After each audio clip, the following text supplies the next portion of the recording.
Rickshaw नहीं तो auto, auto नहीं तो कार, कार नहीं तो बस, बस नहीं तो ट्रेन।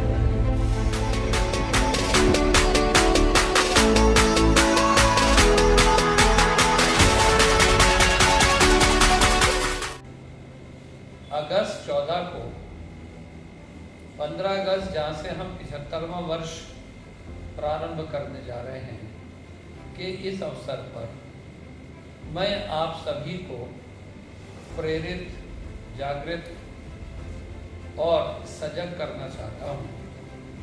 यदि आप 15 से 40 साल के बीच के लोग हैं तो 1947 में जो आप थे, हमारे माता पिता थे, हमारा परिवार था, उसकी तुलना में 2047 में आप क्या और क्यों? कहते हैं punctuality is the key to success, regularity is base of everyone's life. जीवन में अगर किसी का सबसे ज्यादा महत्व है तो वो पहले थॉट होता है, फिर प्लान होता है, फिर एग्जीक्यूशन होता है। और यदि ये 15 साल से प्रॉपर हो जाए, जब हम 9, 10, 11, 12 में होते हैं तो हमें पता होता है कि हम इंजीनियर बनेंगे, हम डॉक्टर बनेंगे, हम सीए बनेंगे, हम सीएस करेंगे, हम आईसीडब्ल्यू करेंगे।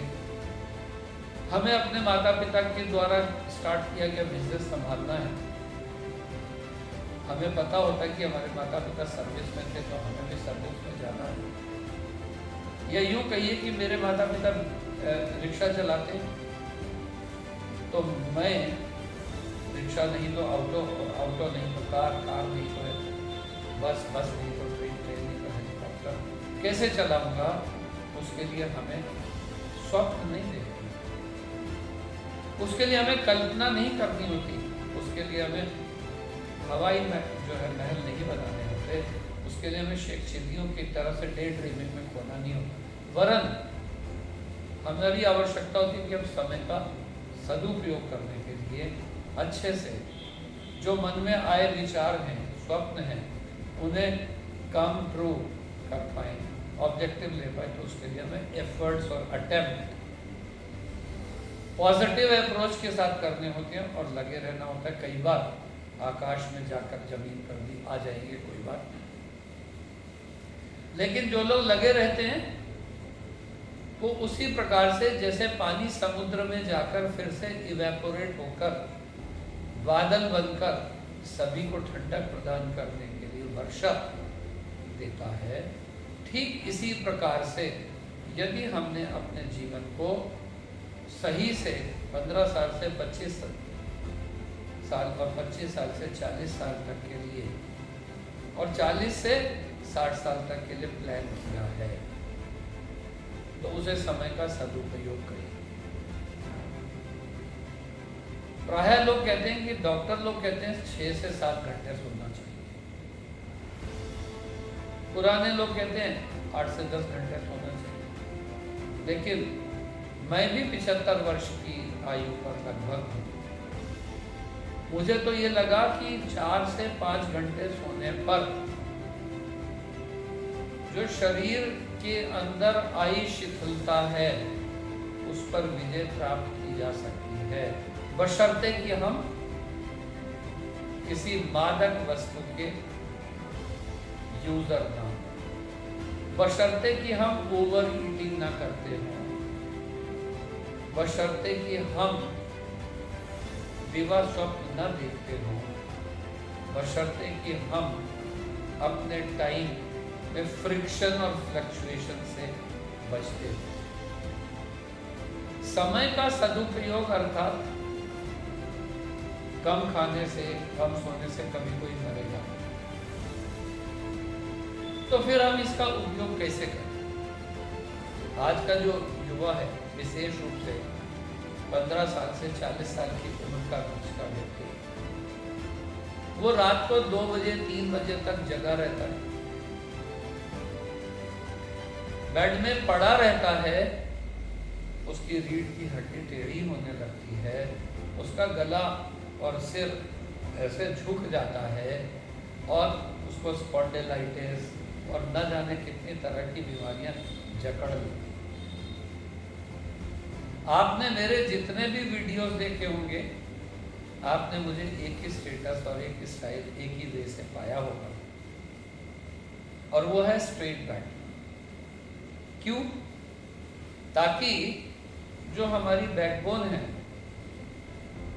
उसके अंदर कर्व्स नहीं आते जाने चाहिए, जिससे कि पेट भी ठीक रहता है। और आप लोग टेबल पर भी बैठते हैं तो आगे झुककर, हमें वो आवश्यकता नहीं होती दो कारणों से, कि हमें सामने देखना है इसलिए कि रिकॉर्डिंग कर रहे हैं, और इसलिए कि हमें नीचे देखने का कोई फ़ायदा ही नहीं। हम तो ब्लाइंड एंड ब्रेल हमारी पढ़ने की अगर चीज़ है तो वो हम अपने घुटनों पर रख के भी पढ़ सकते हैं। तो इस तरह से समय की उपयोगिता में व्यवस्था या प्रबंधन एक बहुत बड़ा रोल प्ले करता है। जो लोग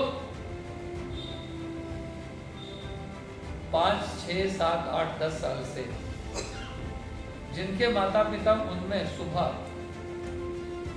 6 बजे से पहले घूमने की प्रवृत्ति विकसित करते हैं, पौधों में पानी देने की प्रवृत्ति विकसित करते हैं, घर में सफाई करने की प्रवृत्ति विकसित करते हैं, और वो कैसे होती है?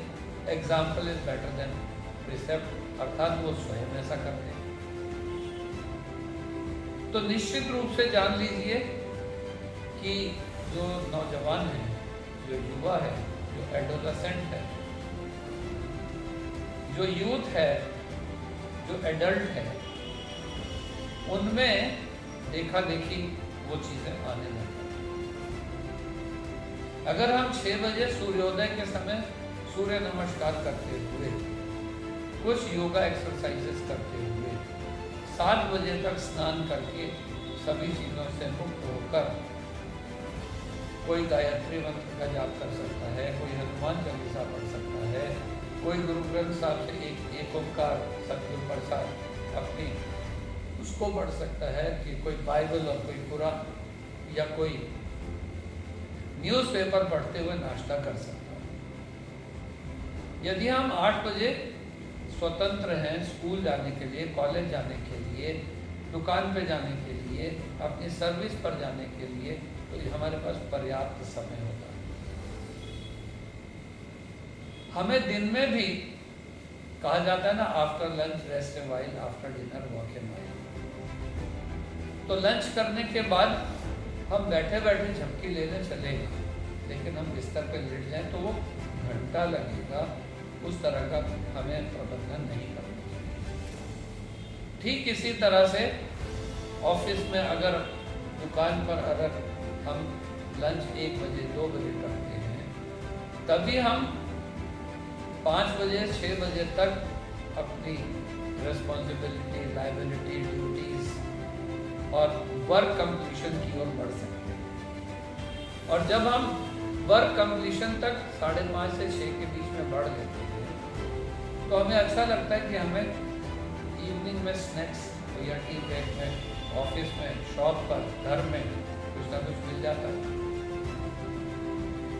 अगर हम बड़े शहरों में हैं तो हमें घर तक आने, हमें घर की व्यवस्था ऐसी करनी चाहिए कि डिस्टेंस घर का और ऑफिस का, दुकान का और घर का इतना ज़्यादा ना हो कि हमारी जर्नी में ही हमारी जिंदगी कट जाए।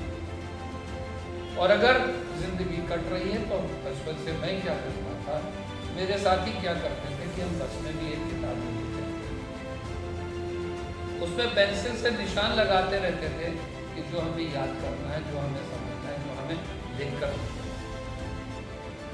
घर में जाकर अपने जो अटायर फॉर्मल ड्रेसेज हैं उन्हें चेंज करके 8, साढ़े 8 बजे खाना खाते हुए, न्यूज़ देखते हुए, चैनल्स देखते हुए, कोई सीरियल देखते हुए रात को 9 बजे से 11 बजे तक कम से कम पढ़ने का प्रयत्न और प्रयास करते थे, नोट्स बनाने का प्रयास करते थे, एक डायरी में लिखते थे कि हमने क्या खोजा, क्या पाया। कहते हैं prior preparation prevents poor performance. तो हमें कल क्या करना है, इसके लिए रात को ही हमने चिंतन किया है, चिंता की नहीं है, चिंतन किया है। तो निश्चित रूप से अगले दिन की कार्यक्रम अच्छे से आरंभ हो। दोस्तों से मिलना, मम्मी से बात करना, पापा को समस्याएं बताना, अपनी आवश्यकताएं उनसे शेयर करना, अपने एक्सपीरियंस से शेयर करना। इसके लिए निश्चित रूप से ये मान लीजिए कि holidays are the best way. यानी कि किसी के यहाँ संडे हॉलीडे होता है, किसी के यहाँ सैटरडे होता है, किसी के यहाँ मंडे होता है, किसी के यहाँ 2 days इन अ वीक होता है, और इसके अलावा वेकेशंस होती हैं। वेदर इट इज फेस्टिवल और इट इज फंक्शन, वो अवसर होते हैं। तो रूटीन कोर्स को डिस्टर्ब किए बिना अगर हम अपनी फीलिंग्स, अपने सेंटिमेंट, अपने इमोशंस उस समय किसी के साथ शेयर कर रहे हैं, जब हम लंच और डिनर कर रहे हो, ब्रेकफास्ट और स्नैक्स कर रहे हो, और या फिर जिस दिन हमारे को रूटीन वर्क नहीं करना हो, तो शायद that is the best way of making the best. हमें प्रयत्न करना चाहिए कि more we earn more we learn, more we learn more we earn. Earning और लर्निंग के लिए हमें 15 साल से ये लक्ष्य बना लेना है कि 25 साल तक आते आते हमारी अर्निंग मिनिमम 25,000 रुपये महीना तो हो ही जानी चाहिए। अगर हमें साधारण, अर्थात हमारे पास ना अधिक बुद्धि है, ना अधिक ऊर्जा है, ना अधिक शक्ति है, ना हमारा शरीर इस उस स्टैमिना को झेल पाए, और यदि हम हमारा कैरियर 30 ईयर्स पर स्टार्ट होता है अर्निंग, तो हमारी फिर 25 की जगह 30 नहीं होनी चाहिए, फिर मिनिमम 50 होनी चाहिए। क्यों? इसका मतलब हम इंजीनियरिंग करने के बाद, इसका मतलब हम सीए करने के बाद, इसका मतलब हम पीएचडी करने के बाद, इसका मतलब डॉक्टर बनने के बाद जॉब में आना है। ठीक इसी तरह से जब हम 35 साल तक पहुंच जाते हैं तो हमारी अर्निंग 50,000 नहीं होनी चाहिए, तब हमारी अर्निंग 1 लाख होनी चाहिए। 80,000 खर्चे और 20,000 ऐसी सेविंग जिसका हम कभी भी इस्तेमाल कर सकें। और जब हम 40 ईयर्स तक पहुंच जाए, जब हमारी शादी के बाद 2 बच्चे भी हो चुके हों, तब हमारी अर्निंग कम से कम 1,20,000 होनी चाहिए। 40 बच्चों के लिए, 40 बुढ़ापे के लिए, 40 अपने लिए। तो इस तरह से अगर आप देखिए, बहुत सिस्टमेटिक, चाहे हम टेक्निकल पर्सन हैं, चाहे हम शॉपकीपर हैं, चाहे हम ट्रेडर हैं, चाहे हम कंस्ट्रक्शन में लगे हुए, चाहे हम प्रॉपर्टी डीलिंग करते हैं, चाहे हम everything is possible if plan is properly executed. और समय का सदुपयोग इसी का नाम है।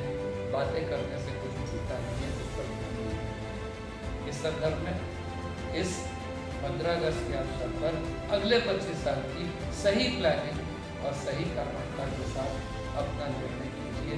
चॉइस ऑफ प्रोफेशन अपने आप में सही। That is all.